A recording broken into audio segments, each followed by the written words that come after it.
Hello. I'm going to get started. Thanks to all of you who drove here to Detroit. I hope the traffic wasn't too bad and we found parking. I am Joy Ernst. I am the Associate Dean for Academic Affairs at the Wayne State University School of Social Work, and I want to welcome you to Wayne State and to our school. I'm bringing you greetings on behalf of our Dean, Cheryl Kubiak, as I'm able to be here this evening. We're happy to be hosting the NASW Student of the Year Awards for Southeast Michigan this year. I know that we are proud of our award winners, and I'm sure all of you are too.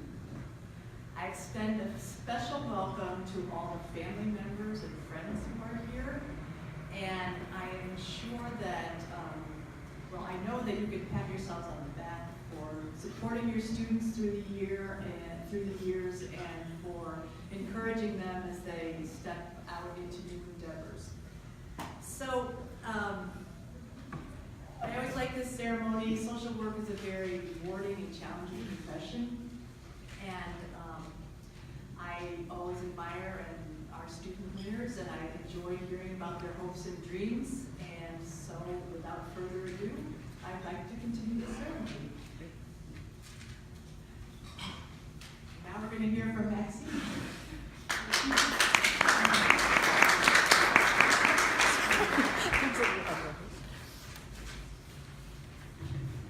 I dislike podiums for obvious reasons.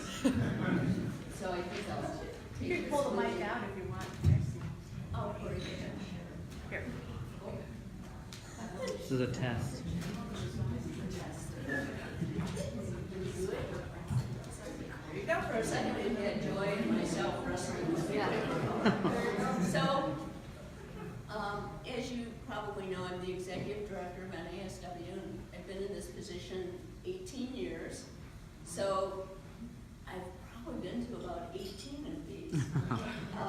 And I'm thrilled to be here again and let you know sincerely that NASW-Michigan is very, very proud of you. And we're proud of your support systems. At Janet Joyner's table, the folks that were with her student said, we're the support system, but they didn't give me their names. So I guess support systems remain invisible. So anyway, welcome to all of you and your support systems. So you're a social worker, and I'm a believer in stories. So can someone tell me why they became a social worker? This is always a question that's met with complete silence. Either you're shy or no one knows why. You don't know why you became a social worker. Anybody want to? My mother was a social worker. Okay. So that's the only reason you became a social worker? I don't think I had a choice.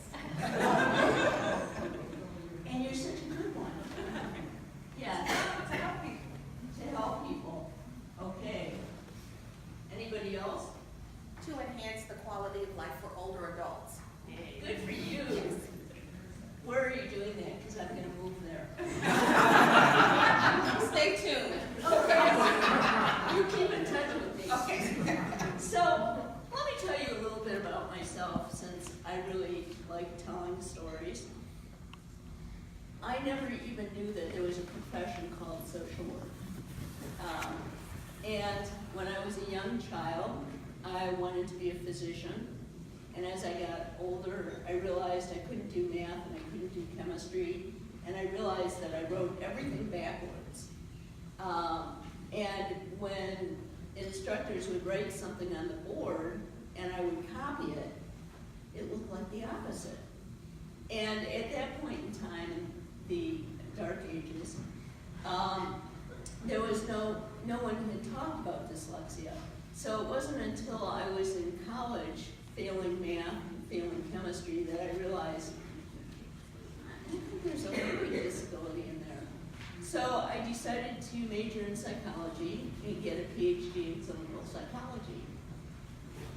So I got into honors college, and then just before I got into social work, I applied for clinical psych programs, And the only one I was accepted in was in Regina, Saskatchewan. And if anybody knows where Saskatchewan is, it's a remote province of Canada. So I went there and interviewed and decided I didn't want to be thousands of miles away from home. But then a professor said to me, you know, Max, why don't you look into social work? And I said, okay, I will. So I applied to the MSU program and was accepted. Little did I know that my true social worker began at age 7. And I'm a strong believer that social workers are born, not made. So at age 7, and I was shorter than I am now, I was at my friend's house, and it was raining, and I said, can we go in to your house and play? And she went in, she asked her mother, and her mother said, no. And I said, why not? And she went back in and asked her mother and came back out and said, because you killed Jesus. And that was my first introduction to anti-Semitism. And I can tell you at age 7, I couldn't remember anyone named Jesus that I had even heard. Because my folks made it absolutely clear to me that you never do anything physically to hurt someone. So that's when I began learning about anti-Semitism. And then several years later, someone carved swastikas into our temple doors and into the ark. And I grew up in Pontiac, Michigan. And then when I was in high school, one of the study hall teachers threw a young man of color out the second-story window of the Pontiac Central High School. And at that point I said, no more. And I formed a group of kids, and we started to do as much civil rights work as we could possibly do.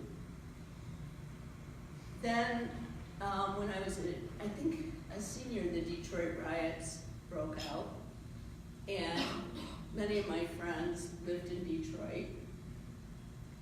And somehow we connected, and we protested the role of the National Guard in the Detroit riots. So, you know, then I got to college, and then I ended up in social work.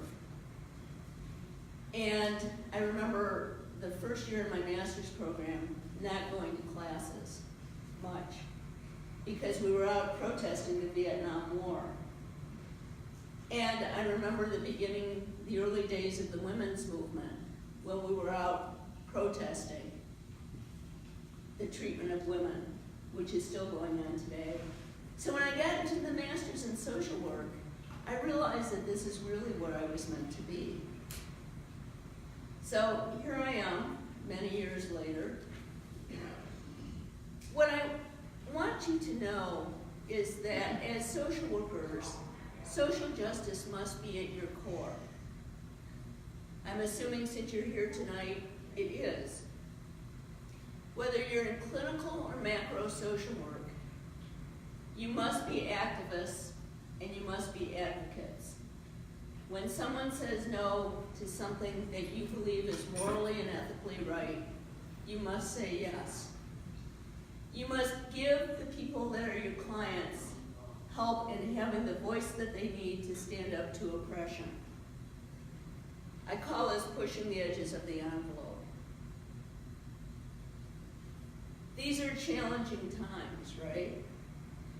We have a president, sorry if any of you are supporters of Donald Trump, but as social workers, it's critical that you look at his policies and the policies of his administration because they go against everything that social work believes in. We're seeing the eradication of the middle class. We're seeing an increase in poverty. We're seeing lead poisoning, Detroit, Flint. We're seeing PFAS coming up. The environment is damaging the lives of the clients that we serve. Rural poverty is expanding as farmers can barely make ends meet. And public education is in an awful position. I know that Detroit has been overlooked for years. All public education now is being set aside. I heard one of the last presentations we did, one of the faculty came up and said, did you hear that Betsy DeVos is no longer willing to fund Special Olympics? Yes. Health care insurance is on the line in being challenged. Can we tolerate that as social workers? I don't think so. And as you're here tonight, you really need to make a commitment not to do that. We're seeing proposed damages to women's health care with a lack of funding to Planned Parenthood. Okay, so enough of the bad news, right? People, you know, at parties don't hang out with me. You know, I'm often sitting by myself talking about policy and social justice, and everybody else is playing, even when I hang out with other social workers. So, I do have some good news, though. Will all of the people receiving the awards tonight stand up?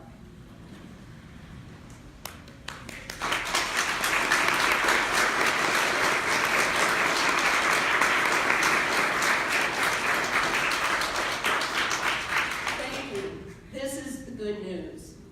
You've just applauded the future. You can sit down now. Wow, that's a position of power. You've just applauded the hope for social work, and I thank you. We need you. Some of us will be retiring soon. Some of us who have been the key pushers of the envelope, and we need you to fill in for us. Whether you're clinical or macro, you must be community organizers. You will always be in a community. Yes, you'll be clinicians, and yes, you will be executive directors, policy experts, and yes, you'll bring skills together and be the best leaders possible.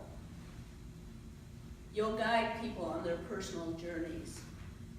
There's nothing more intimate than that. Whether it's a community, whether it's a group, or if it's an individual. You've demonstrated with your skills and achievements, and by being the awardees, that you will practice social work as the art and skill that it is.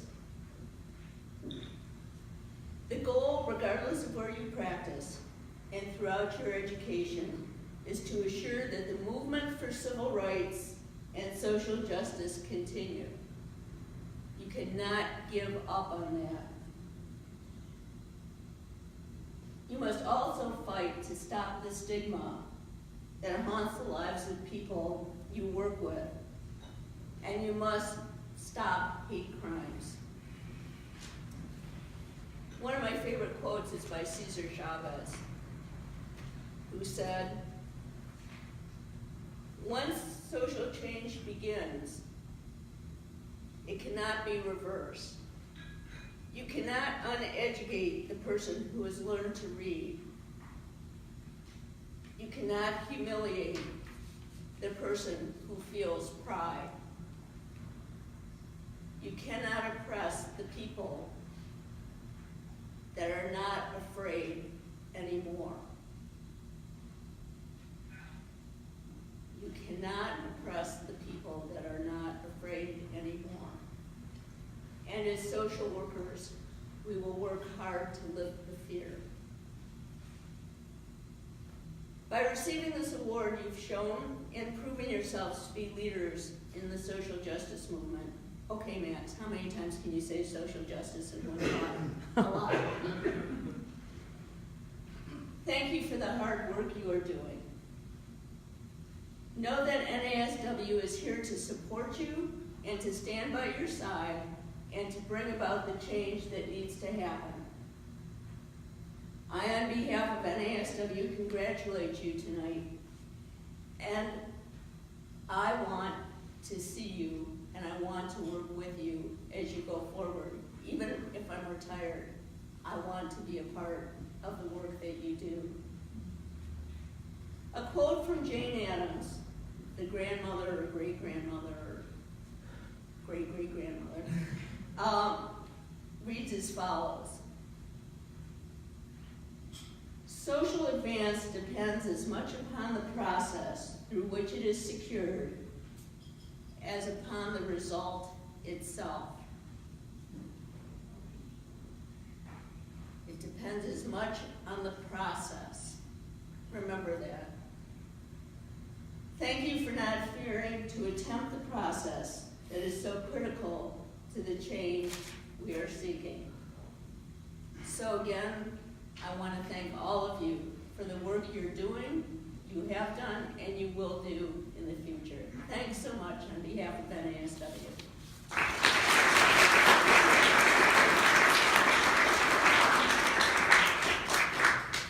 Dwayne can use the podium. Thanks, Max. Welcome, everyone. It's so great to see you all. We just wrapped up another social work month in March. This year's theme was Elevating Social Work, and I can't see any better way to start a 2019-2020 version of our profession by elevating our field, by highlighting you all here tonight. Like Max said, we really want to thank all the awardees who are here, but also to the faculty and staff who are present, who helped make those journeys possible, and the families and friends who helped be those guides, and also sometimes the listening ear, or those people that we could just vent to as we needed to throughout your program. The students that you're going to meet tonight are amazing representations of the future of the social work profession, and are going to be names to watch for in our field. And there are already names that many of us in the field have been hearing about and are very excited to see how they bloom in our profession. So annually, one BSW and MSW student from every social work program in the state gets to nominate a student for the NASW-Michigan Student of the Year Award. NASW is the largest organization for social workers in the world, with 120,000 members across the United States and abroad. Here in Michigan, does anybody know how many schools of social work we have? There'll be a couple trivia questions tonight. So we're around 34 schools of social work. 35, 36, it ranges a little bit every year. About 24 bachelor's programs and 11 or so master's programs, with a couple of more likely to be coming very soon. But with that, we have 6,500 social work students in those programs, making Michigan the third largest state for social work students in the entire U.S.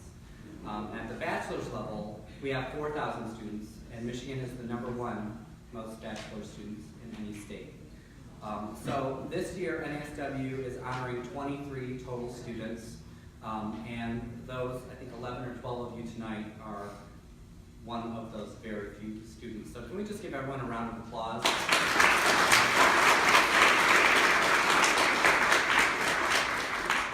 So this award is really meant as a way for us to celebrate our field and our up-and-coming social workers. It's not often enough in social work that we get to recognize our peers for the work that we do.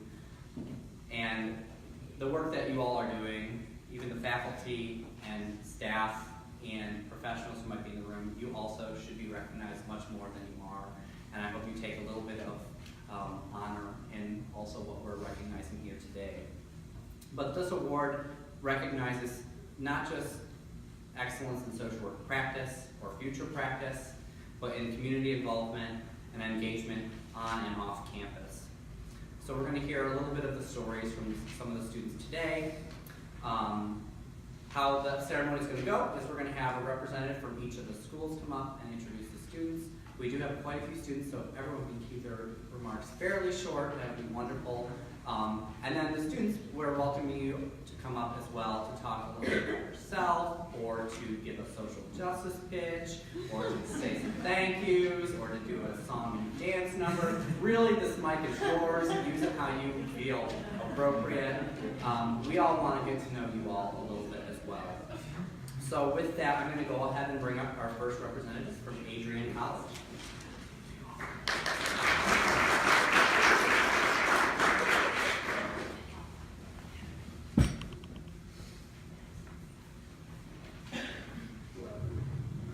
Good evening. My name is Monique James, and I'm the director of the social work program at Adrian College. And it is an honor and a privilege to stand before you this evening to introduce Brodie Lobb. Brodie consistently demonstrates service through academics, mentorship, and collaboration. He is a respected leader and role model throughout campus and amongst his peers. He successfully led initiatives to bring about, or initiatives rather, with the Adrian College administration in creating more inclusive policies and education to support the LGBT+ community on campus. More recently, Brodie is a founding member of the College Committee on Diversity and Inclusivity, which is a new campus-wide initiative consisting of students, faculty, and staff with the mission to promote equity and engagement for all students through education and social justice. His ability to connect with others and show empathy for their lived experience is commendable. Brodie is a change leader, and his efforts improve the quality of life for so many individuals. Without a doubt, he is the caliber of individual who will proactively advance the social work profession and truly make a difference. I present to you Brodie Lobb.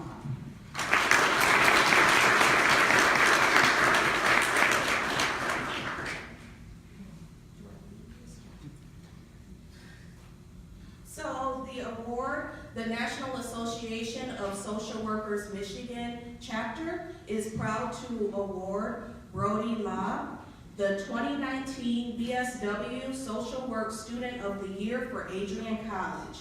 Your leadership, academic success, community involvement, and contribution to the positive image of the social work profession are worthy of recognition. Congratulations.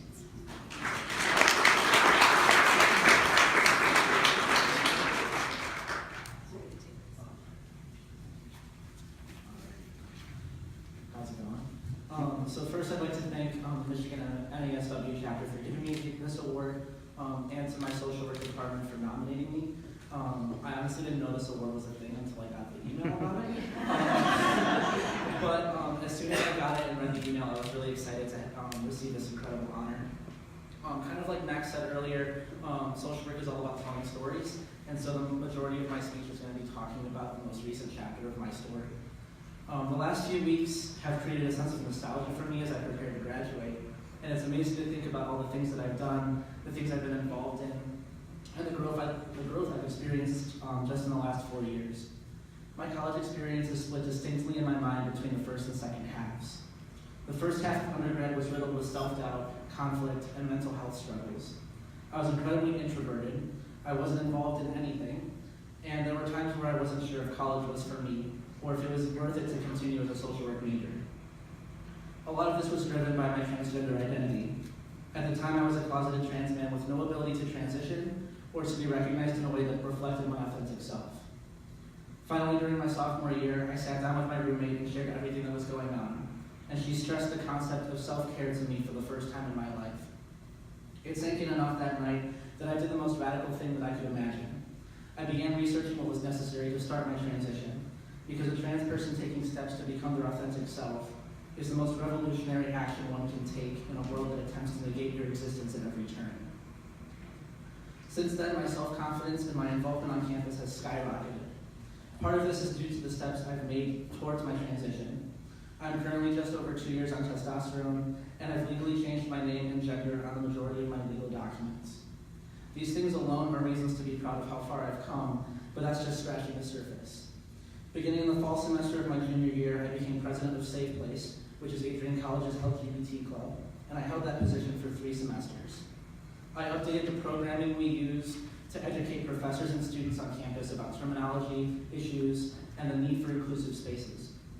In this position, I also created connections within the administration that culminated in bringing Skylar Baylor, the first transgender NCAA D1 athlete, to our campus to speak about his experiences with our athletic department. I've been involved in our Feminist Empowerment Movement Club, where I've advocated for women's rights, especially regarding sexual assault policies. I've also been initiated into Alpha Tau Omega, the leadership development fraternity on campus, where I've intentionally and unintentionally worked towards expanding the viewpoints of fellow brothers about social justice issues. Lastly, I've worked with the Safe Place Advisor to create an administrative committee that focuses on increasing the diversity and inclusive nature of Adrian College's campus for all students, regardless of race, ethnicity, religion, gender identity, sexual orientation, or ability. I also took these 3 semesters to develop my interpersonal social work skills and learn best practices when working with clients, ultimately fulfilling my field placement hours at Ozone House in Ann Arbor. I somehow managed to do all of these things while also maintaining a 4.0 GPA for 3 semesters in a row. I anticipate having a cumulative graduating GPA of 3.8, and will be attending the University of Michigan School of Social Work in the fall. As I list my accomplishments over the last 2 years, and I recognize how far I've come since my freshman year, I realize that I would never have been able to do any of this without the support and encouragement of the people around me. I want to thank the Adrian College Social Work Department, my social work cohort, and my entire family, both biological and chosen. Without all of you, and without those little nudges here and there, I wouldn't be standing in front of all of you accepting this award right now. It's been a long run to get here, but I can't think of anyone I'd rather have along for the ride. Thank you.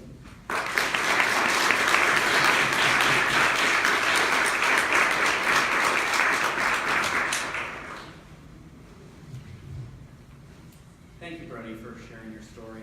And I think one of the things I love about social work is that you're my people. And I think hopefully all the social workers in the room have got to the point where you're like, those are my people. I knew at my very first day of orientation in my MSW program, when they were talking about privilege and sexism and racism and homophobia and wearing a pink shirt, and I was sitting in the front row wearing a pink shirt.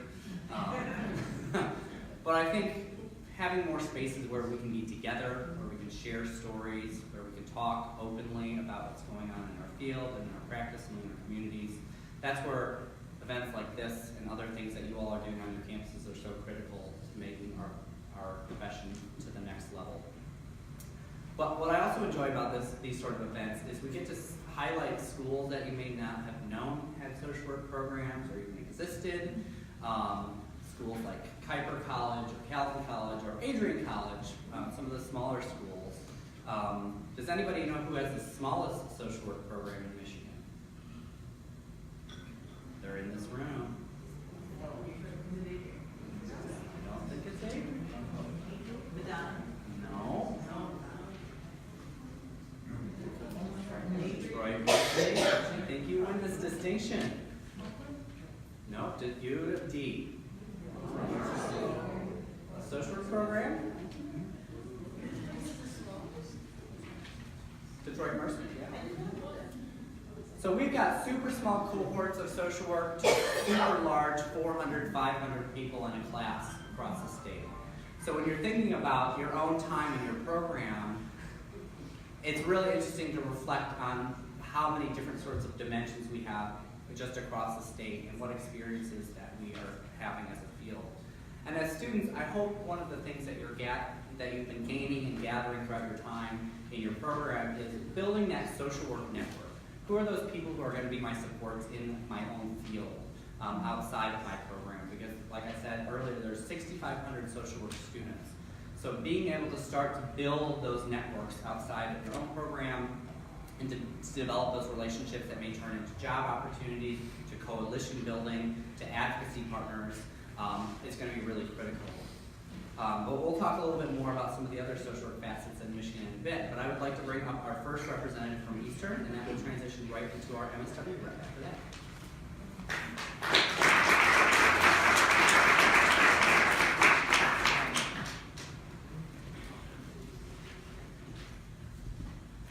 Good evening, everyone. It is a pleasure to be here and to honor not only our students, but all of the social work students across the state. My name is Janet Okapwe-Reeves, and I'm the BSW Program Director at Eastern Michigan University.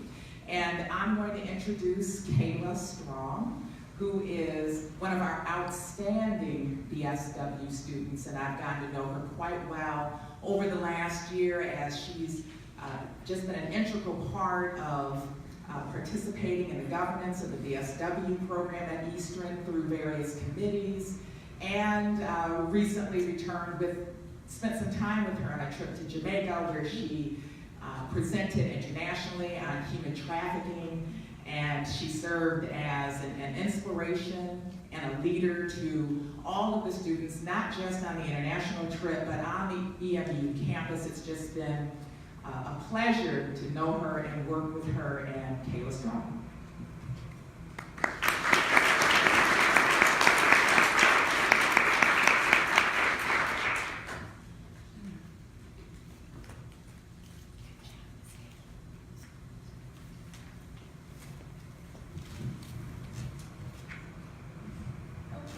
As you know, my name is Kayla Strong. I just wanted to give you a little information about myself. So, as you can probably notice or can tell that since I'm a social work major, that my passion is to help people. I mean, I'm sure everybody says that. So, coming into Eastern's University, I got a full tuition scholarship, but I still wasn't quite sure what I wanted to do. I came in thinking maybe I'll do pre-med because, hey, there's always gonna be a job in that and I can help people. But then after my first year, I talked with my advisor and he actually suggested that I check social work out. And after that, I just kind of took what he said and just went with it. I switched my major right then and there. I figured like, if he could see that in my heart and that maybe that social work was something that I would like, then I would trust that. So I went ahead and changed the major, and I fell in love with just the dedication that all my professors had to social work and just working with people, and not only people that they're clients, but also just the students here at Eastern. So just a little bit about some volunteer work I've done. I've worked with Oakdale Recovery Center, and I've done that with one of my social work classes, where we collected some items and fundraised some clothing items to restock their closet there at the center. And then from there, I've also done some volunteer work at Girls Town, which is a residential center for girls from 13 to 18. And from there, I also help them with living and helping them with daily activities that they dealt with. Now I'm an intern at Catholic Social Services, and that's where I'm part of the Family Time program, and I monitor supervised visits for families.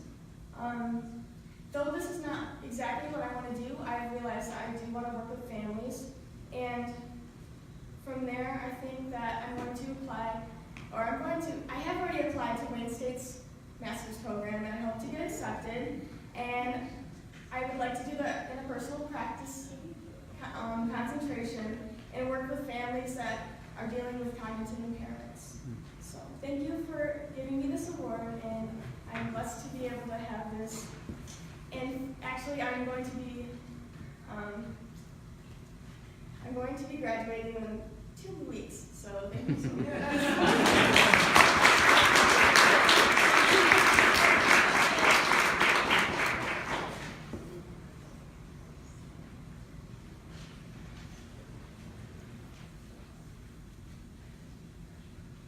Hi everyone, I'm Deborah Willis. I'm the director of the MSW program at Eastern, and I'm here to introduce Zachary Ellsworth to you all. Zach started out as a BSW student and moved right into the MSW program when he finished. He knew exactly what he wanted to do. He spent his time concentrating on aging populations and has a certificate in gerontology at this point in his life. And Zach also did something unique. He applied to be a graduate assistant. And so he's been working with Dr. Reeves in the undergraduate program for the last 2 years. And you mentioned social justice and said it a number of times. There's a woman named Janet Finn who has written a book called Social Justice Work. And she'd like to change our name to Social Justice Workers. And I think Zach embodies that kind of social work. Zach has so much enthusiasm and is always the first one to raise his hand to volunteer for whatever is going to happen next. He works tirelessly to make sure that things go well at whatever he's involved in. He's been integral to the success of the BSW program over the last 2 years. And what I mean by his capacity to be a social justice worker, it's when Zach has an idea, the first thing he looks for is a group to work with. And he takes that idea to the group and lets it go and truly listens to what others say. And really focuses on how to get to the end result rather than what his idea was to begin with. And in 2 weeks, I look forward to Zach being my colleague with his master's in social work. Zach Ellsworth.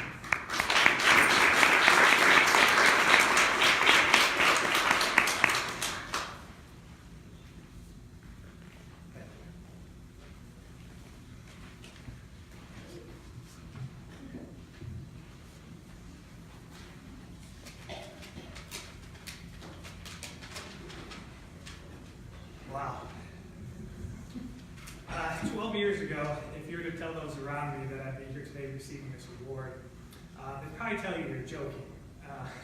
Let me just say I wasn't exactly a model student. But I was always capable. I just needed something to ignite that interest. And when I finally stumbled upon social work, that's exactly what happened. And I was able to excel in my academics. Graduating in 2016 from EMU as well with my bachelor's in social work with a 4.0 GPA. And I knew going into the graduate program that I wanted to work with older adults, but I had very limited experience working with that population. So I really want to thank two professors that I had quite often in the AG classes, Dr. Berrigan and Dr. Wachowski.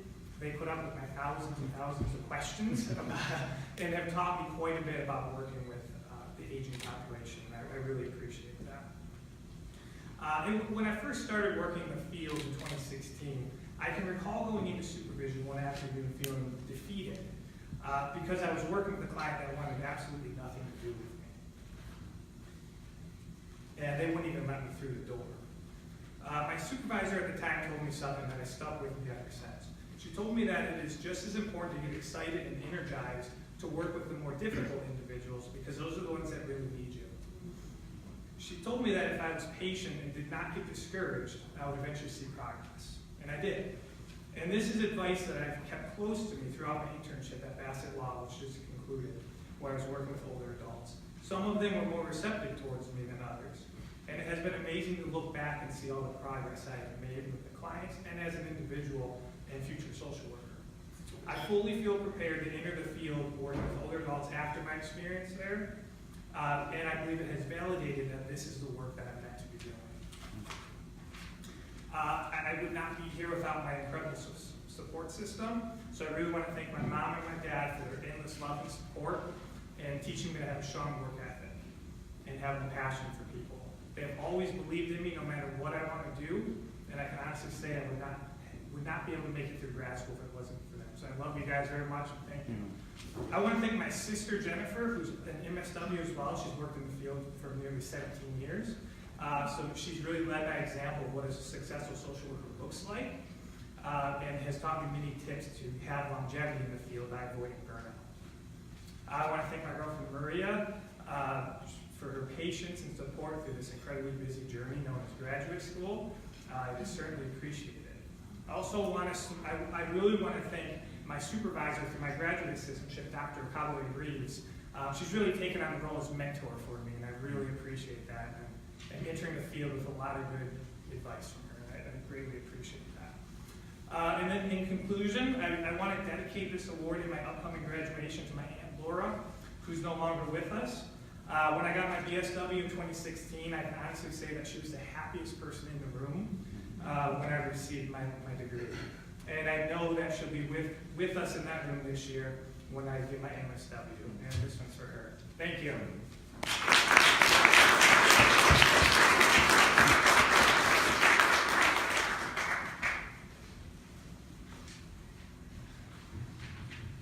Thanks, Zach.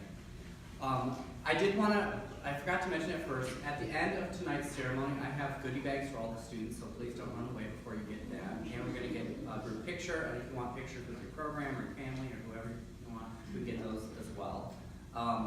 But what I love is just in the first 3 students, how many different areas of social work have we already talked about? And I think that's what a lot of the public doesn't understand about what social workers do is we do everything. We're everywhere. We're working with every community and every sort of client base. And I think that's the amazing thing about both the bachelor's and the master's degrees. It allows you to really weave your career into many different pathways.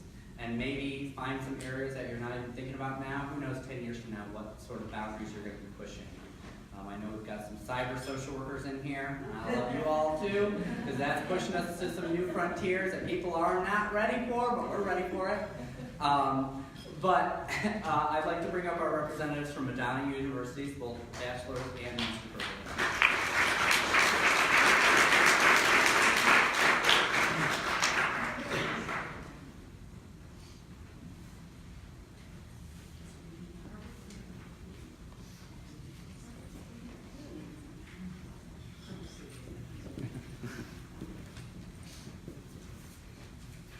Good evening, everyone, and welcome and congratulations to all the students being represented here today in honor. It is truly an amazing thing to see everyone here, the diversity here in this room, and just all the excitement and just all the intellect that is in this room and what's going to happen to our profession as you guys move forward and get out into the field. As an educator, I'm extremely excited for the future of social work, especially when I see so many capable students here today. I'm here to talk about our student, Kayla Schmaltz. She is our BSW student, NASW Student of the Year. And as a professor, Katie is everything you want in a student. She is engaged, she's receptive to feedback, she takes initiative, and she just overall enhances the entire quality of the discussions in our classroom. So again, Katie is just the most amazing student.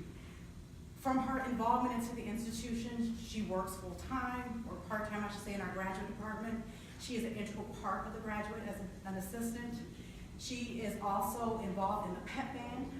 She plays the bass clarinet. So she is very active on campus. She is a member of our Phi Alpha Honor Society. This week alone, Katie will be taking on our service learning project for the winter semester, her and our master's student, Natalie Taylor. They're doing care packages for the students in the dorms, and we're doing a pizza party and just having a whole self-care for our students. So again, Katie, without any hesitation, took on this project and was like, I will volunteer, and like anything else, she does everything with just great distinction and pride. Just to give you a little bit of background about Katie, again, she's also has a minor in sign language studies. She is very passionate about working with individuals, children, anybody with disabilities. She's definitely interested in working with people with autism. Katie is just a pleasure to have. She's what we call a ray of sunshine. Every time you turn around, she's just the happiest person that you can ever meet. I can go on and on about her accomplishments, but I think I won't leave anything for her to talk about. So without further ado, I'm going to bring Katie Schmaltz up here. Congratulations.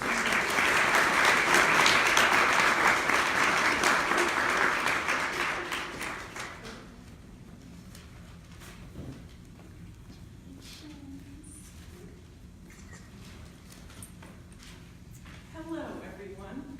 So I wanted to start by talking, how did I get to social work? Well, I was way off from social work.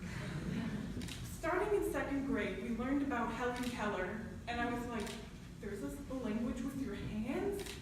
And I bought a book from the Scholastic Book Fair, and my sign language journey began. So from 6th grade on, my one goal in life was to be a sign language interpreter. Whoop. counselor, what do you want to do? Sign language interpreter, sign language interpreter, sign language interpreter. So when I applied for colleges, people were like, oh, I applied to 25 colleges. I applied for one, Madonna. If I didn't get in, I was like, well, I'm going to go to community college, and then I'm going to transfer to Madonna to get my degree in interpreting. And so my freshman year, I started interpreting, and I went, oh, this might not be for me. So I was like, hey, I like kids, how about education? And I have a learning disability, and me and tests aren't friends. It was test after test after test that I failed, and I got so frustrated. One night I stayed up all night, and I was like, I'm stuck. I don't know what to do. And I was like, why don't I try social work? I know we just got the MSW program, so why don't I try the BSW program? My life has completely changed since I started the BSW program. This year I did my internship, and I really wanted to work with preschoolers. And the woman who helps place us was like, no, you talk about people with disabilities all the time. And I was like, well, yeah. So she was like, I'm gonna place you at STEP. And I was like, oh, okay. She's like, they're adults with disabilities. And I went, oh, okay. Well, we'll see. The second I got there, I was like, yes, this is the best. I currently teach a sign language class to people with disabilities, and I have age 27 to 80 plus. So we have people who are high functioning, we have people who need a little more help and need even more help, and I'm able to meet all their needs. That's awesome. So,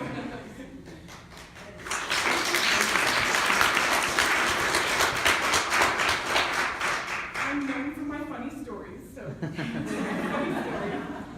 So it was a big day. My supervisor didn't tell me that this big group that funds all our money is coming. And so it was like, okay. And then all of a sudden, I'm like running back and forth, making copies, directing people to the bathroom, because we're in an elementary school and the bathrooms are really small, so we have to help them find big bathrooms. And so I was giving out Wi-Fi passwords, and I was walking in the hallway, and I was like, ooh, what is this? A client had one of those instant noodles and didn't know how to read, and just decided to put it in the microwave without putting any water, taking the lid off, or anything. Everything caught on fire, and it stunk. I mean, it stunk. And, I of course laughed about it, but then I realized our clients can't read. From age 27 to 80, our clients can't read. So my supervisor was like, we're gonna have a literacy program. And so me and 2 other interns, all from Madonna, started a literacy program. We have 4 buildings, and we did 3 different buildings of the 4. It was amazing to see these people that their whole lives have never been able to read. Some of them didn't even know the alphabet. They couldn't even tell you the alphabet. And having them start to read and start to understand, it was just amazing. And that made me think, something needs to be done. If we have 27-year-olds who can't read and 80-year-olds who can't read, that's a problem. So that has given me an idea of what I want to do in my future. And so next year, I'm getting my MSW in social work at Madonna with a certificate in school social work, because I want to advocate for people with disabilities. You may know, Michigan is dead last in special education. Dead last. I have been through the special education program, I've got services, and it is rough. And I know that if these children with disabilities have a friend like me who's gone through it, that we'll be able to get it through together. So, first of all, I wanted to thank Dr. Mars, and my parents, and I'm excited to see what I can do for people with disabilities so that we can people for once and all. Thank you.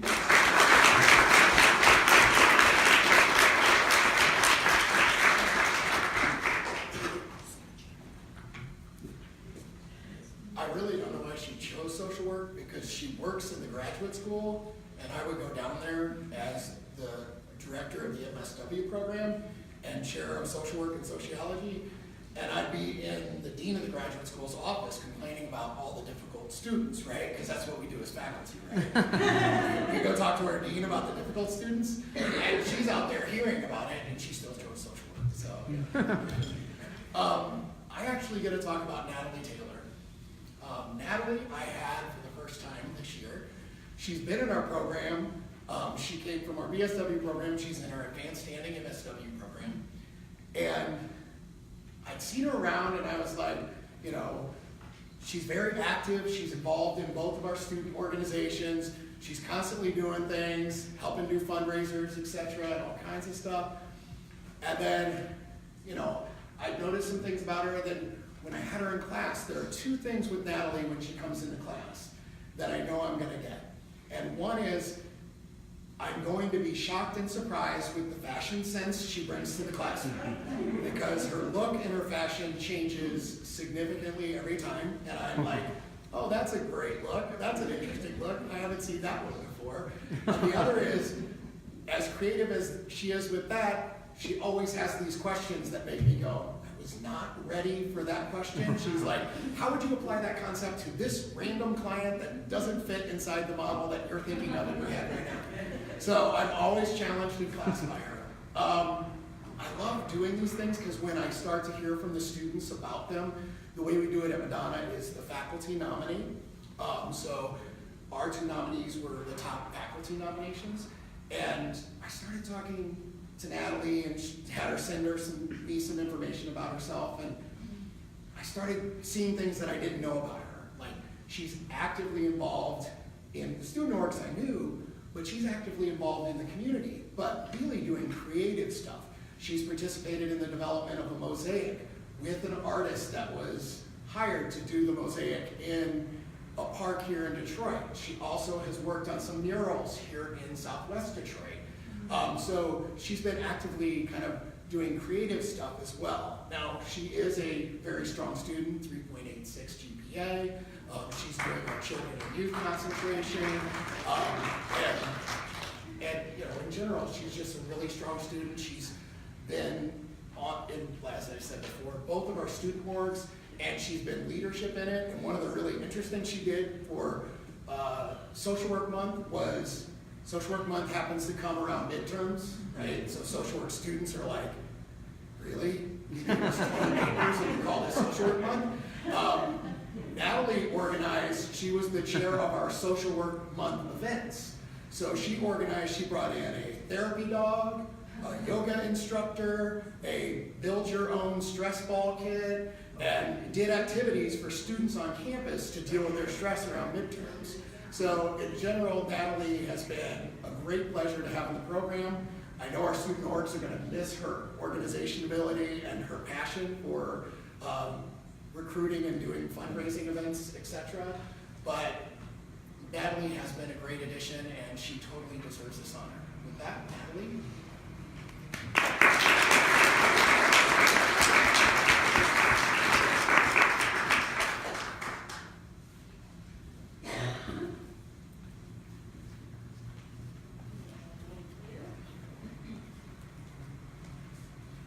So here I am, all that great stuff you just said. So I'm going to be really honest with you all. I had a really hard time writing this speech. I struggled with it. My mom suggested I write a poem because obviously I'm very creative, so I did just that.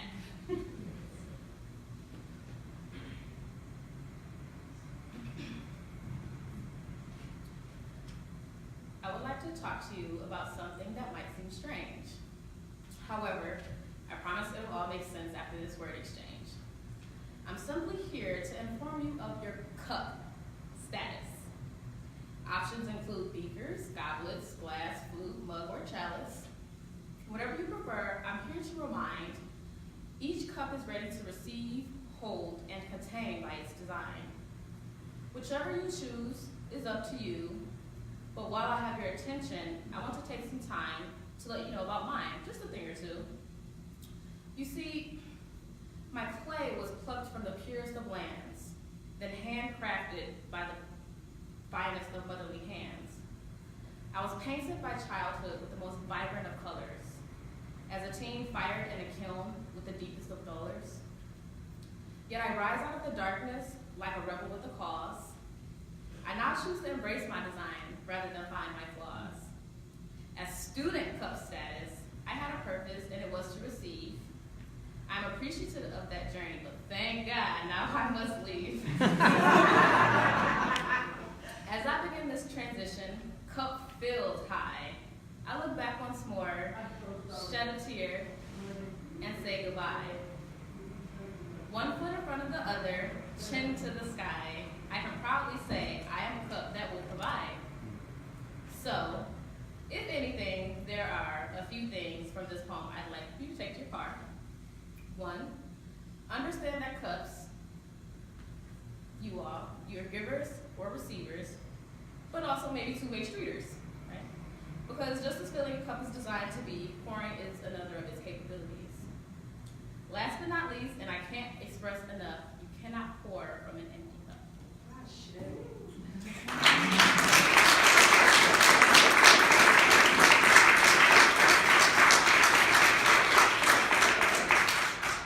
Thank you. So just a couple thank yous and move on.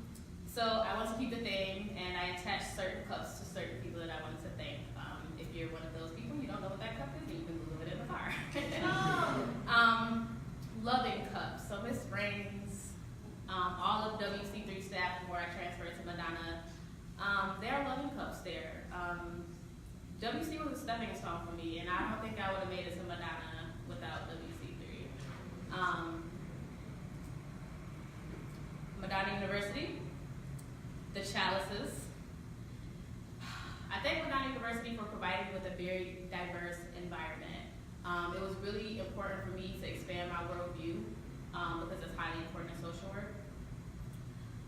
Shooters, the snifters, and the goblets, because I'm sure my professors needed a whole lot of drinks after all the questions that I used to come up with. And all the clarifications, like, can you send me an example just to make sure? Especially Janice King, she's not here, but she was like my on-site therapist, she just didn't know it. Janine Kassab, who introduced me to the Mural Project, she's a flute of a cup for me. She was able to connect my passion with social work to my passion with art, so I'm very grateful for that. My mom and my dad, they're tumbler cups. To my dad, thank you for providing me with great listening skills and empathy, and my mom, I love you. She provided me with my purpose, and a little smart thanks to her. To my daughter's father, he supported me and pushed me when I didn't think, when I was like, I can't do this. And he used to taught me a lot of patience, so I'm thankful for that. And my teacup of a daughter. So dainty, so fragile, so beautiful. You are my sunshine, you are my motivation, and you are my mentor. She spent a lot of class time with me, a lot of organizational meetings, you name it, she was there. So as much as this award is mine, it is yours too, Carmen, so thank you. That's all.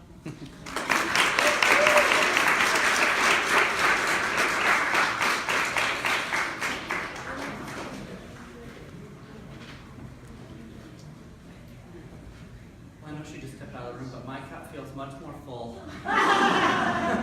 So thank you. I mean, you're all filling our cups, and as social workers, sometimes it feels really depleted, and I think that's why we need these spaces to fill those back up.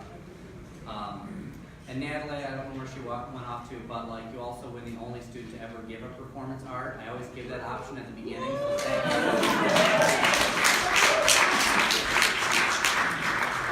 She's back. Thank you for filling my cup. And all of our cups. Oh, yeah. So with that, I'm going to bring up our next representative from Oakland University.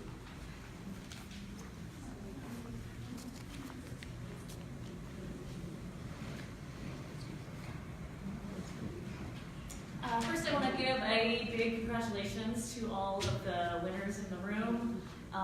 Yeah, these are my people, and with all of your references to social justice, I feel like we're hopefully everyone is in the right place. So my name is Teresa Anasti. I'm an assistant professor of social work at Oakland University. And it's my honor to introduce Amanda Demerl. And I have to say that we found out that Amanda won this award. Every professor of social work at Oakland wanted a hand in writing this speech and had, so I just got, I'm pretty new to the university, and so it's pretty recently that I met Amanda. I only just started last year, but I mean, the accolades and all of the support that people showed her was just really moving. So I'm going to be reading a lot of what, amalgamation of what a lot of us wrote. Amanda has been a change maker since entering Oakland University's social work program. Occasionally you come across a student that you know will spend their lives making a difference in the lives of others. Amanda is indeed one such individual. To state that she is exceptional is an understatement. She is one of the most genuine people you will ever meet. With an impressive academic record, commitment to social change, and incredible advocacy skills, Amanda was the perfect selection for this year's NASW Student of the Year Award. She embodies the spirit and value that this award recognizes and honors. Amanda has a 3.99 GPA, which I have to tell you, at Oakland, until recently, they used to have this really weird points number system, so it was almost impossible for a student to get a 4.0 in a class. You would get like a 3.8 or 3.9 or 4.0, and those were all A's. So I think at any other university, because we have now switched to the more conventional letter system, so at any other university, we can just effectively say she has a 4.0 GPA. She was a full-time student and currently interns at DHHS. And social justice has been a common theme throughout Amanda's educational and professional experiences.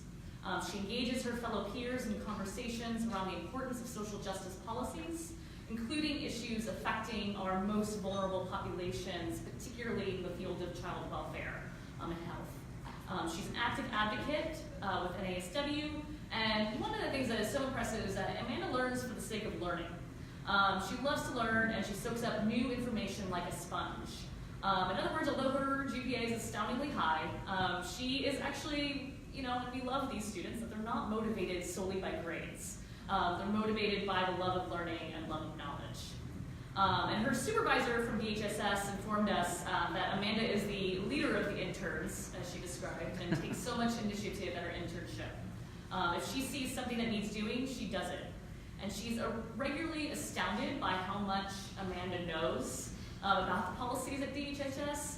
And apparently Amanda has read the entire policy manual 3 times. And her supervisor noted that she doubted that there are many employees that know as much about their department as Amanda does. And I also wanted to congratulate her. She is going to be joining the University of Michigan School of Social Work in fall of this year. Such a huge accomplishment. With that being said, it's my honor to present to you Oakland University's NASW Student of the Year Award. Congratulations, Amanda.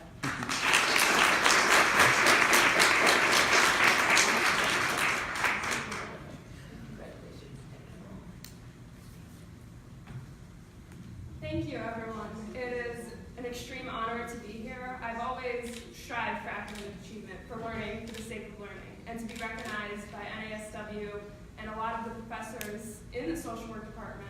It's just astounding and mind-boggling. And something that I learned at my internship is the common question is have you benefited?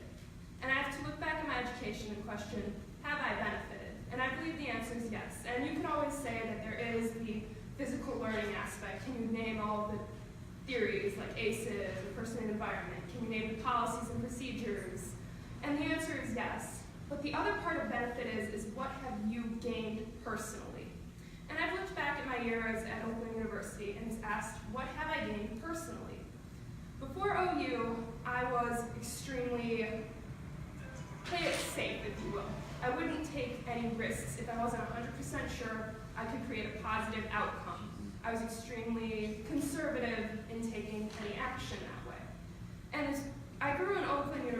University, people would push me and ask, why is that? Why don't you take those chances and make the positive change? And I looked back at myself and realized it was a perfectionism, which is born out of anxiety. And that anxiety is born out of, what if people don't accept me? What if I put myself out there and people don't say, you are a good person worthy of the empathy that we so proudly present in social work? And that was something that was a huge discovery that I gained at Oakland University. And through the peer support that Teresa did mention, I was encouraged to do things, encouraged to go to NASW's Capital Day, encouraged to do volunteer work in communities such as Pontiac and Detroit, encouraged to help, and this is a funny story, take donated clothes into a shelter in Detroit, not knowing where the turnoff was off of 75, and wind up lost in Canada, and then trying to come back into America and have our wonderful border security say, what is all this donated clothes, or they said donated clothes, doing in your trunk? And some of them were designer brands, and I had a fun time explaining to them, I swear I'm just a social work student trying to donate clothes. So, throughout Oakland University, I've had these experiences, and I learned something fundamental that we try to teach toddlers, but I guess it took me a while to catch up. It's okay to learn through mistakes. You can learn by mistakes, and that's part of learning. And I've always prided myself on learning, and having this experience has been liberating. And as it happens, these experiences don't happen without supports. I have the support of a loving family who is at that table over there, my sister, my mom, and my aunt. I have the support of a wonderful school at Oakland University with wonderful professors and classmates, and wonderful student organizations such as the Social Work Club and Phi Alpha. I have the support of a great internship, and all of this support has allowed me to be here today, speaking in front of a room of strangers and a virtual audience as well. Comfortable to talk about my anxieties. So thank you all for that.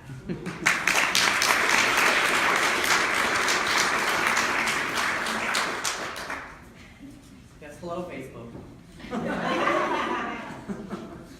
Some of your fans have been saying hello and chiming in too. Lots of hearts since we started. But yes, sometimes as social workers we do randomly end up in Canada. And you should chat with Max afterwards. She has a similar story.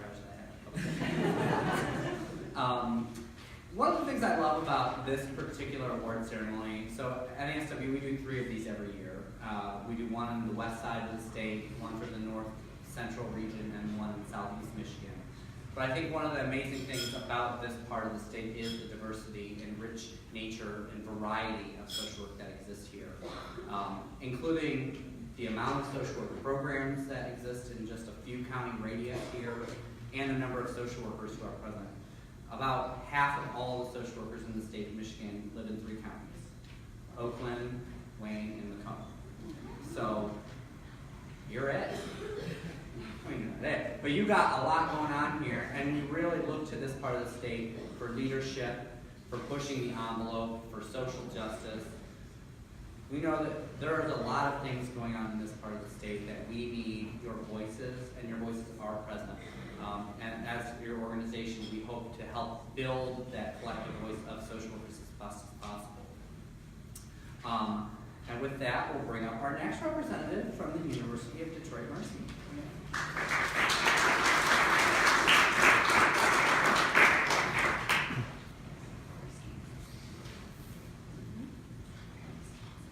Hello, everyone. Hello. My name is and I'm a senior at the University of Detroit Mercy, and it is my pleasure to introduce Candace Bryan for the 2019 Social Work Student of the Year Award. Candace is the president of the University of Detroit Mercy Student Social Work Association. I'm a member of that association, so hello, President. She's also the vice president of Zeta Phi Beta Sorority Incorporated, the Theta Xi chapter, which means she's also my sister. She is a member of the Phi Alpha Honor Society and a member of the National Society of Leadership and Success, which is Sigma Alpha Pi. And through all of these accomplishments, she has consistently earned a place on the Dean's List and embodies the epitome of leadership in all of her endeavors. Whenever the opportunity arises, she goes above and beyond to fulfill her commitment to helping those in need on campus and as well as in the community. Candace is an outstanding representation of the professional principles defined by the NASW Code of Ethics. She adheres to the core values and leads by example at all times.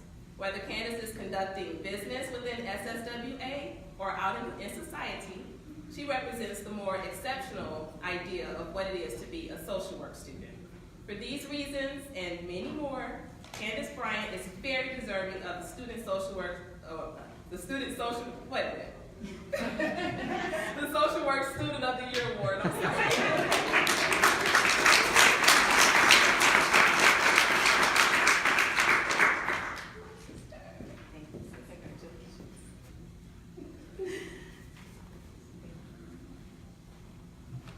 Good evening, everyone. Thank you, Ms. Keisha, for that beautiful introduction. It is truly an honor to be receiving such a prestigious award tonight. Although I thought I'd be introducing someone instead of receiving. As Keisha stated, I hold many positions at the University of Detroit Mercy. I am the president of the Student Social Work Association, as well as the vice president of our Theta Psi chapter of Theta Phi Beta Sorority Incorporated. I'm a member of the the Phi Alpha Honor Society for Social Work, and I'm also a member of the National Association for Leadership and Success. And also through that same organization, I went above and beyond and did extra activities and participated in a little more programs to get an additional award called the NELA Award, which is the National Engaged Leadership Award. And also with that, I have a minor in leadership, which helps me to pursue that award because I wanted to challenge myself as a leader and just to become a better person and a better leader. And while holding all those positions, as my sister Keisha has said, was not easy at all to maintain my GPA as well as being on the dean's list. But I could not have done that alone. I had a lot of people that helped me along the way. First, I would like to thank my mother, who was a huge, huge help with me with my daughter. As a 31-year-old, I said I'd never move back home, but I did. And it was the best decision I made for myself. I wanted to focus on school, and I was glad that I was able to go back home, and my mom allowed me to do that. Secondly, I would like to thank my daughter, who is here right now. I was a teen mom, so to where I come from, I would have just been another statistic, but instead I'm here getting my BSW, and I just always told myself I wanted to work hard for her and be an inspiration. So when she went to school and her teacher said, "Who do you want to be when you grow up?" or who inspired you, I want my name to be the one on the line. I would also like to thank Dr. Joyner, who is the chairperson of our social work department. She has encouraged me and supported me, especially with my role with our Student Social Work Association. She saw the leadership qualities in me when I didn't see them in myself. And she actually told me I should do a self-nomination. I don't like boasting about myself. I feel like, I'm a giver, not a receiver, so I wanted to give this award to somebody else. But I guess this time it's okay. I'll boast myself. I would also like to thank one of my best friends who is here right now. Her name is Blair. She is one of my biggest cheerleaders, as you can see. One of my great support systems. My encourager. She always has an encouraging word for me. When I feel like giving up, she's always there to have my back, and she has really pushed me through this semester and last semester with all the things that I've had going on. She has definitely kept me afloat this semester and has pushed me to be a better person, so thank you. Okay. Last but definitely not least, I would like to thank my wonderful sister Keisha, who introduced me today. I would not have had anyone else introduce me tonight, like all the faculty have. She has been on this ride with me. She's also a fellow classmate. She's played Theta Phi Beta with me. She's been through the National Society Leadership and Success process with me. She's another person that just has kept me grounded this semester. I'm actually getting emotional talking about it. She has just been my backbone, and I don't think that I would be here today without her. So thank you, Keisha. And just a quick story, just to answer the question from earlier about why did I choose social work. I don't really think I've chosen social work. Social work chose me. I can remember a time when I used to do, I did home care care for an assisted living facility, and I worked with a couple hospice clients. And I remember when I quit working for the organization, and one of the families called me, and I'm like, who are these people? Like, what are you talking about? So their mother was saying my name in her process of transition, and they said she was not going to transition until I came. She just was saying my name all day and all night. So I went and I sat with the family, and I just rubbed her head, and I just told her it was okay, and I was here. And literally 2 hours later, the family called me and told me she had passed on. And at that moment, I knew that this was meant for me and how I impact people's lives. I would like to end by saying that after I leave the University of Detroit Mercy, I will be attending the University of Michigan. I will be in their geriatric scholar program this fall. And I just want to thank you all for this award, and congratulations to all the awardees.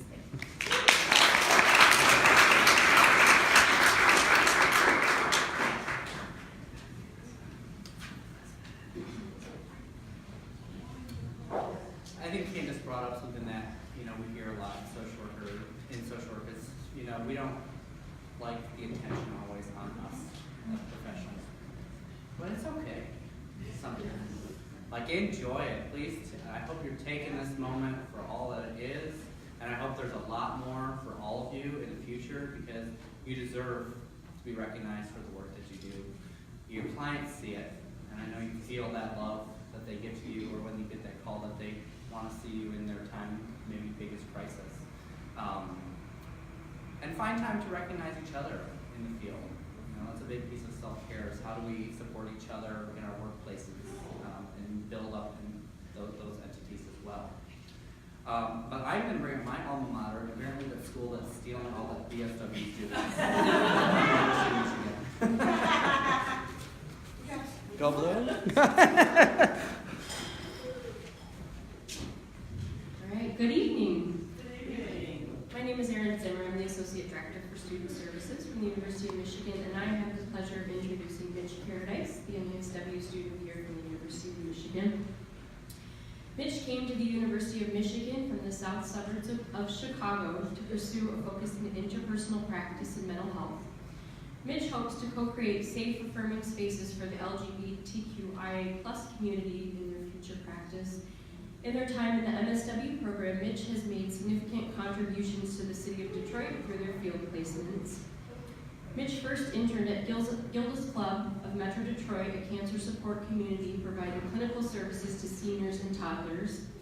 Mitch's second internship was at Corktown Health Center, Michigan's first LGBTQ+ focused medical care provider. And Mitch worked specifically on the behavioral health team providing therapy to those in the LGBTQ+ community and those living with HIV/AIDS. Mitch is a wonderful example of a student who has taken full advantage of the opportunities available to them at the School of Social Work. Mitch is viewed as a leader among their peers. During their time in the MSW program, Mitch established a Showing Up for Racial Justice U of M chapter, served as an officer in the Queer Advocacy Coalition, founded the Social Justice Arts Collective. Mitch also recently delivered the keynote presentation for the School of Social Work Student Symposium titled Let's Get Queer, Sexual Health Education for the New Generation. In addition, Mitch works as a graduate student staff assistant in the Office of Student Services, and in this role, Mitch has been able to support hundreds of aspiring social work students on their path and help shape their careers.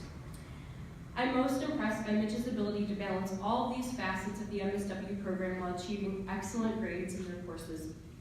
Mitch is truly a gem within our student body and will undoubtedly go on to make a significant impact within the social work field. As Professor Shanna Katari mentioned in her nomination for this award, rarely is it that I mention Mitch's name and I don't just hear someone chime in, "Oh, I love Mitch." They're so welcoming. We're so lucky to have them representing our school in so many ways.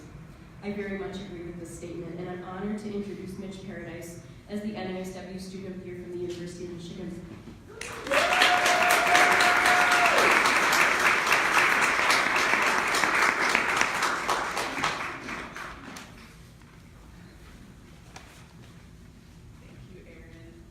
So good evening, everyone. Good evening.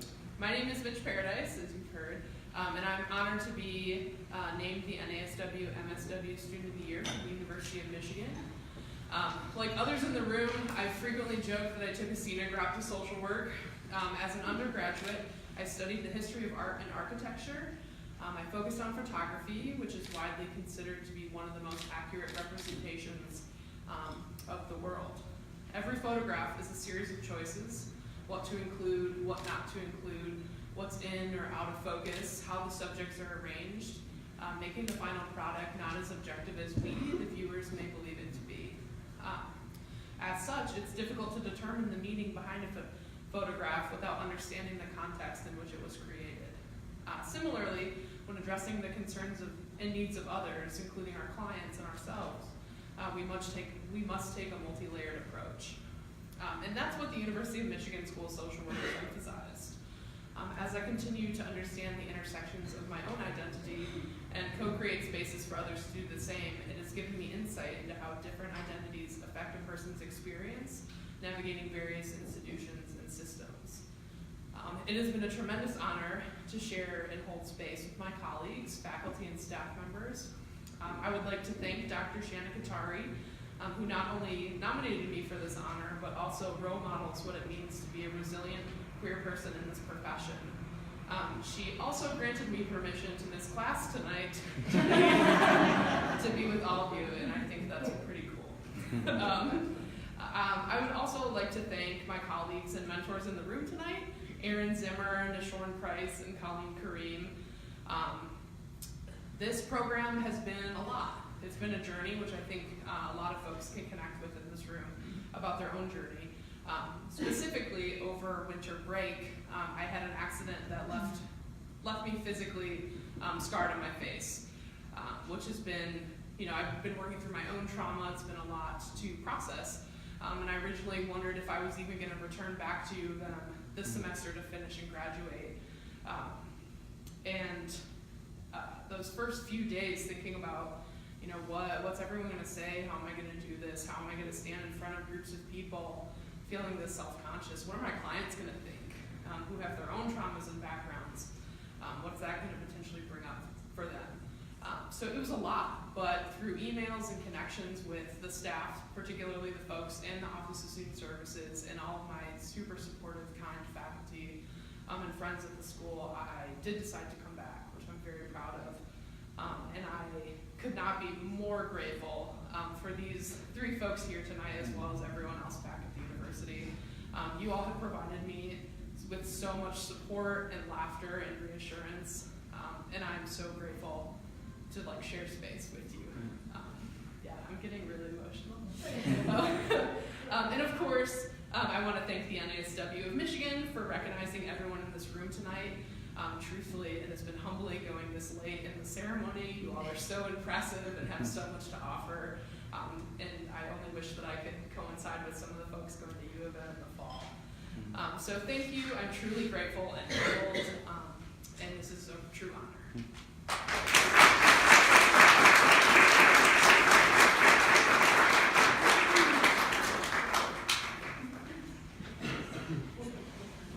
There's a lot of love in this room.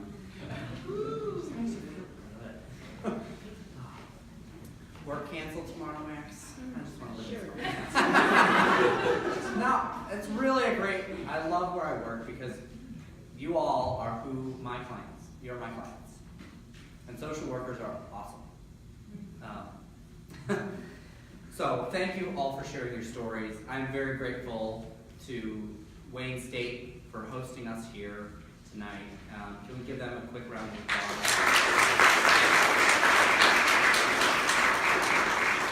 I'll also do a quick little plug for them. They are also co-hosting our first ever Macro Social Work Summit on May 10th here. We're trying to have more conversations and opportunities for macro practitioners of all types to come together. So if you haven't heard about that or know people, here's your first plug, May 10th. I'll send you some stuff after this. But I would like to bring up our last two representatives from Wayne State, and then we'll finish up our program.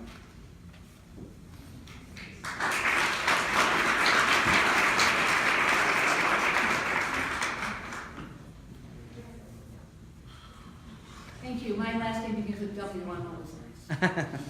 I'm Judith Weinman, and I am a Bryant State. And so with that in mind, I would also like to take the opportunity to ask you to welcome our dean, who is here with us this evening, Michelle Kubiak. She's in the back.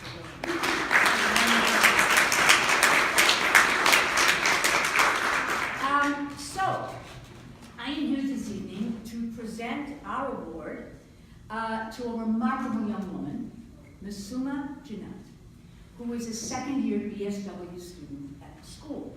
Now, in case you haven't noticed, I am clearly the only person standing here right now, at least as far as I can tell. There's nothing going on up here. But Masuma, in her typical fashion, when she was told of the award, said, well, okay, but two people have to introduce me. Unfortunately, my colleague, Tamara Willis, who some of you may know, cannot be here tonight. She didn't get excused from class. Oh, no. So she and I discussed this introduction, and in a very gentle way, she said, Judith, you are capable of speaking for very long periods of time. So I have no doubt that you can speak for both of us at once. So this is from me and Tamari at the same time. I don't have her hair, but I can talk faster. She does. I first met Masuma in January of 2018 when she was a second semester bachelor student in my values and ethics class. Now, I am an acquired taste as a professor because I basically spent 35 years knocking heads together in Washington, D.C. as a macro social worker. Yes, indeed. I'm not a quiet person. So, some students think that I am intimidating. Not Masuma. The first day she came up to me and she immediately said to me, I need to talk to you, Professor, about the field of social work, social justice. We need to organize a Muslim women's student organization. And by the way, we also need to know how to balance self-care with our learning. Okay, tomorrow. As Tamara loves to say, she says, Masuma is one of those students who makes a lasting impact the minute you meet her. However, I have to tell you this with immense pride in you. I'm proud of just sitting here and listening to everyone because I'm here because I can teach. It's the only reason. And Masuma went on to organize both the planning committee and become the first president of the Muslim Women's Student Association at Wayne State University School of Social Work. That is now in its second year, and this is a group of action. They do not mess around. So in the middle of this freezing polar vortex thing, they showed up on a Sunday to put together over 200 blessing bags to distribute to the homeless on Woodward. This week, in fact, Friday, right, they will be sponsoring a special lecture and forum on the stigma of mental health treatment in the Muslim community. This is a student already making change. And I'm very proud to say that she's going to be in my advanced policy class in the fall as an advanced staging student in our NSW program. So, as I said, I can talk for very long periods of time, but I'm just about finished. I'm not going to keep you waiting. Masuma, in recognition of your growing professionalism, the intelligence, leadership, compassion, and kindness that we have all come to know in the past 2 years, it is our honor, mine and Tamari's, and our great pleasure to introduce you and congratulate you as our BSW students.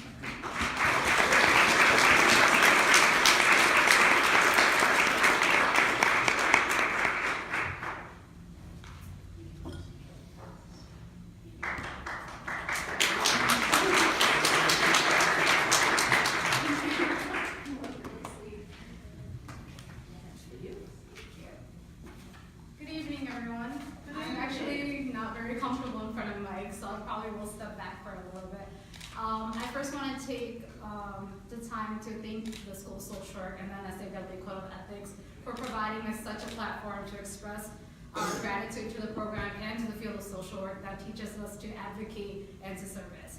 And the first thing we are taught is to not only advocate for others, is to advocate for ourselves, which comes in the whole context of self-care and self-love that we all really need to do for ourselves. I also want to take the time and thank my professors like Professor Weinman and Professor Tamery, who taught me the importance of leadership and then making a difference even during a chaotic schedule. I remember I had midterms, but I would still sit there and figure out how are we going to plan, how are we going to make a difference. As the professor mentioned, even during the cold, we knew that like we're at home, we have warm food, but our homeless community, especially in the local Wayne State area, don't have those type of services. And this is something that we hope to promote as a yearly thing, and we'd love to have everyone's contribution.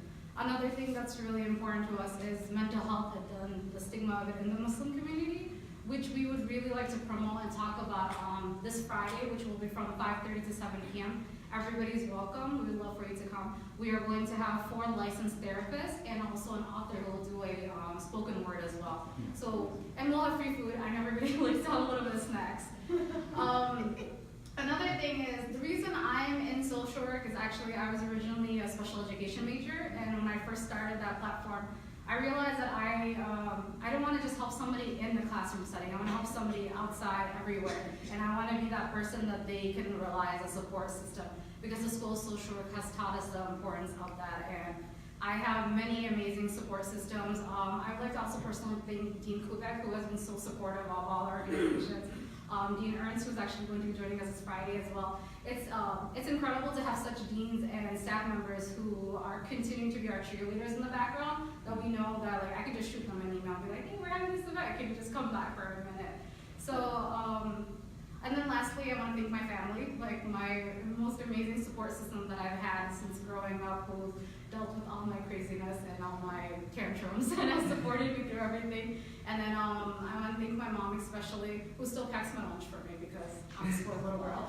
And then I want to thank my father, who's no longer here, but who's always been my very support system, that knew that I would eventually get a master's degree. Somehow he knew I'd end up getting here and this far. So thank you everyone for this wonderful evening, and congratulations to everybody as well.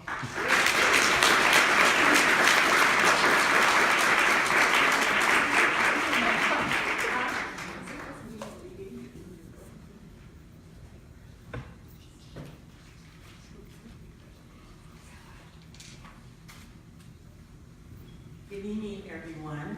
Good evening. Just for the record, my name is Shirley Thomas, and I am the coordinator of the MSW program.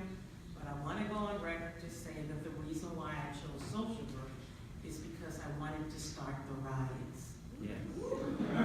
During that time period, and I told my mom that, and she said, "You better not." So my task tonight is to introduce Dominique Golden for our MSW Student of the Year. She is currently a 2019 MSW candidate. She's pursuing her MSW in our Innovation in Community Policy and Leadership program. Dominique has been a standout student during the 2 years she has been in the MSW program. She was born and raised in Detroit. She attended Michigan State University and graduated with a bachelor's degree in marketing and communications. After college, she worked in corporate America, which took her to San Diego, California. And however, after some soul searching, she returned to Detroit and found her calling in social work. Dominique's contributions to the School of Social Work at Wayne State, the Wayne State community, and the larger community have been vast. Some of her many committees, student groups, community-based organization, and academic endeavors she has participated in will be highlighted by Mary Jo Upshaw. Thank you. Yeah, it took 2 of us to come up. My name is Mary Jo Upshaw. I teach here at the School of Social Work at Wayne State and also at the School of Business. And I want to talk about 2 phrases you probably don't hear that often: social justice and business, because this is what Dominique represents. So Amanda, you kicked us off about taking risks, and Dominique is a risk taker. I just want to talk about a few of the things she has done and then bring her up. So we're building out this whole space around social innovation and social enterprise at Wayne State through the School of Social Work. We want to reclaim the field of social entrepreneurship Jane Addams was the original social entrepreneur. So Dominique has really taken so many risks. She has put herself out there. I met her 2 years ago, right when she was starting her program. Tammy Willis, who can't be here again tonight, but also is a huge mentor to Dominique, referred her to me because she knew I worked in this space. So taking risks. Dominique also is getting a certificate at the business school, the Mike Ilitch Business School in Entrepreneurship and Innovation. We have a few social work pioneer students that are willing to go over to the business school and really put themselves out there, and she's one of them. She started her own social venture. Dominique, I don't want to steal her glory because she's probably going to talk about it, but in terms of social justice, we have more internally displaced and refugee people around the world than when we ever started counting. There's over 65 million. Dominique started a social venture called Rights for Refugees, and she'll tell you what that is about. But it serves critical basic needs of displaced people. She's won several pitch competitions around Detroit, both local and national pitch competitions. One of them is our very own Social Innovation Challenge, Optimize Wayne, where she was one of the winners of that entire competition. They put a call out, why not me? When you see a social problem, a social challenge in your community, why not me? And Dominique won $7,000 for her social innovation. She keeps winning competitions. She's representing social work in spaces we're often not at, where the investors are at, where the business people are at, where the public officials are at. So I'm so proud of her for that. We all are. She's president of our social entrepreneurship organization. She has been the student engine behind so many things that we've done. We just put on a conference with 240 participants around social entrepreneurship. That's our second conference. Dominique has literally been on the planning committee. I see Dominique more than I may see my family, and just as her family. So she's helped build a social work build course where we have alumni and professionals here in social work learning how to start their own social change ventures. She was a storyteller at our first annual social work startup story night, where she brought us all to tears talking about the big decision of a first generation college student and her family to leave corporate America and her very wonderful job to enter social work because she didn't want to just do well, she wanted to do good. She's a field intern in a very non-traditional setting. She's at the Build Institute in Southwest Detroit, helping other female social entrepreneurs, and entrepreneurs of color start their very small micro businesses. So it's a place where we're doing economic development, and Dominique has helped that organization build internal capacity by helping them build an earned revenue stream. She's presented nationally. We won an award for the work that we're doing, and Dominique presented nationally at the Council of Social Work Education in Orlando last year. She'll be presenting at the National Social Work Managers National Conference in Chicago. She's also presenting at the NASW Macro Summit on May 10th, so another shout out for that, Macro. Just a little story about Dominique very briefly. All during this busy time, we're planning all these things. She's got midterms and all this stuff going on. She sat in a room with me for 4 hours to help 2 other social entrepreneurs who are building youth entrepreneurship in Detroit work on their pitch competition. And so she's just the most giving person, and I cannot wait to call you a colleague, not just my student. Dominique.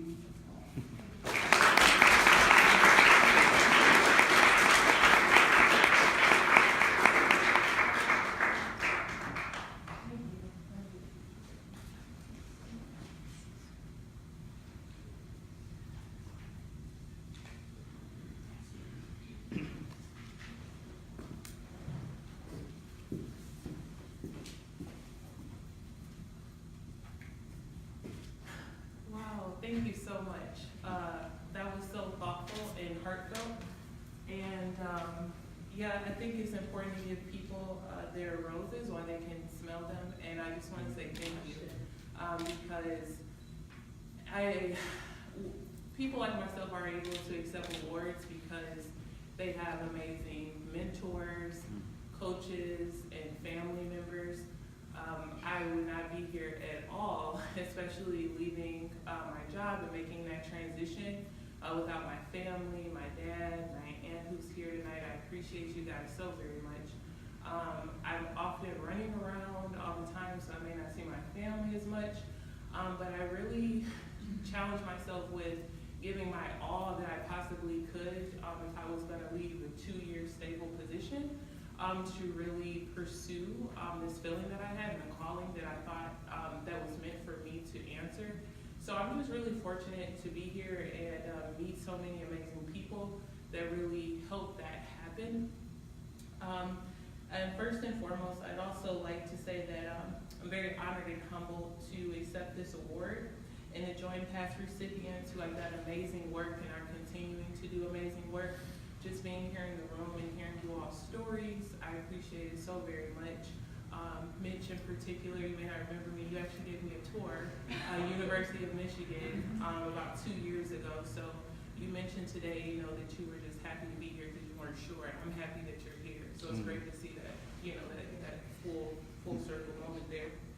I also like to give a special thanks to the School of Social Work, Dean Kubiak, Associate Dean, faculty, and staff, a Social Entrepreneurship Committee that have really afforded me so many opportunities, especially the staff who show you and tell you that you're great at those times that you don't necessarily feel that way, and the staff who have sat with me hours and hours helping me with pitch competitions or just always exploring opportunities for me to really grow and step into new roles that I may not be comfortable with.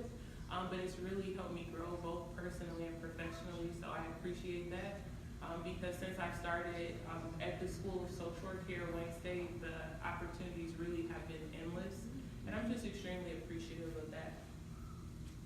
I'd also like to say thank you for those who have nominated me for this award and supported my nomination and thought of me during this time. There are so many applicants that were definitely qualified to have received this award. And I'd just like to share a little bit just about when I started grad school, and I was not sure exactly what to expect, but I just knew that it was the right place for me to be. And just a bit about the social enterprise I started and why. 2014, I went to Europe, study abroad trip, just wanted to have a good time with friends. I get there, I see there's a large amount of refugees living on the street. To me, that was crazy because living here in Michigan, our homeless population is quite large. So that was really my only exposure to that type of homelessness. So when I got there, I thought this is really bizarre, and I wanted to really know more. I ended up volunteering at a refugee camp that summer.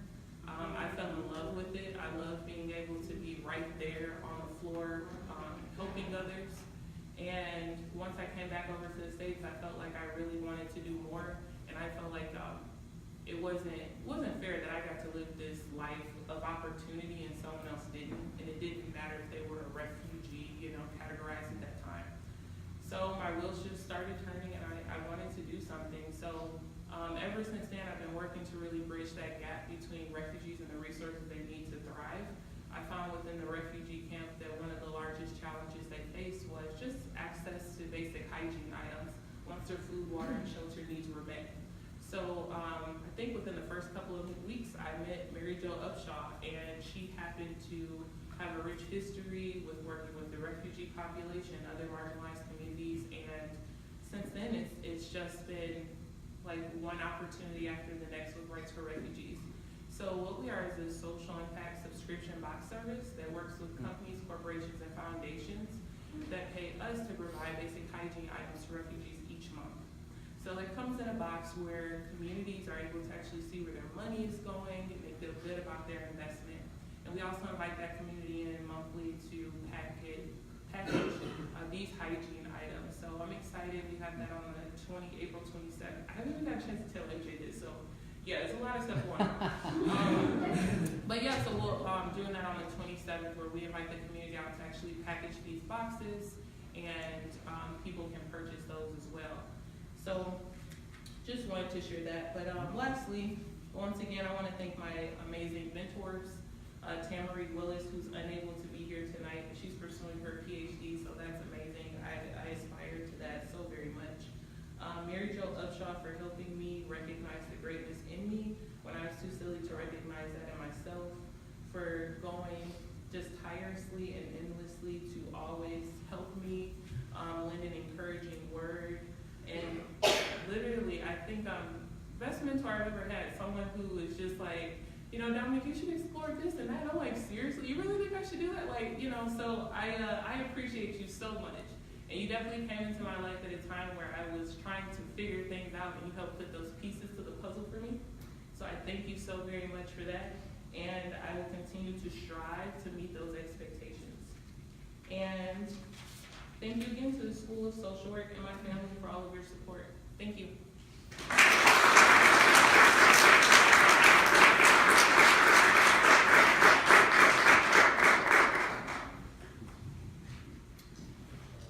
It's funny at these award ceremonies, because it spins a lot of what I hear throughout the year from students across the state. What can I do? I'm just a student.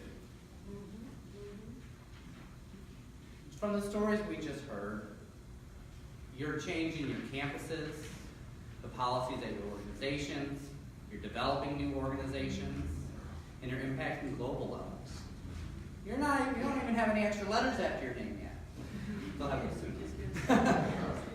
It's amazing. And how can we better support each other as a profession? You know, a lot of what we heard today, we heard some good plugs for things coming up.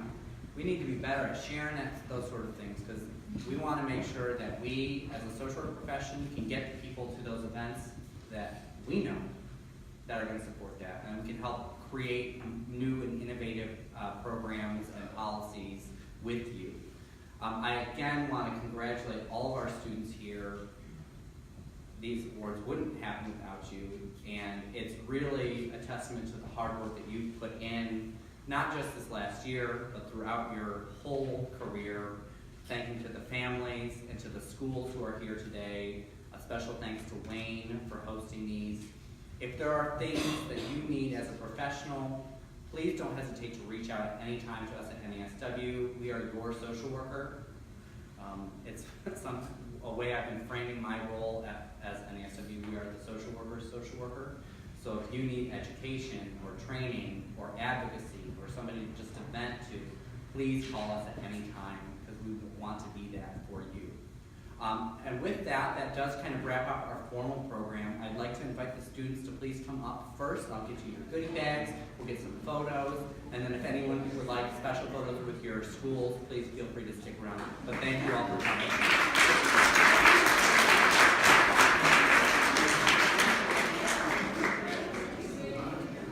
Thank you, Facebook followers.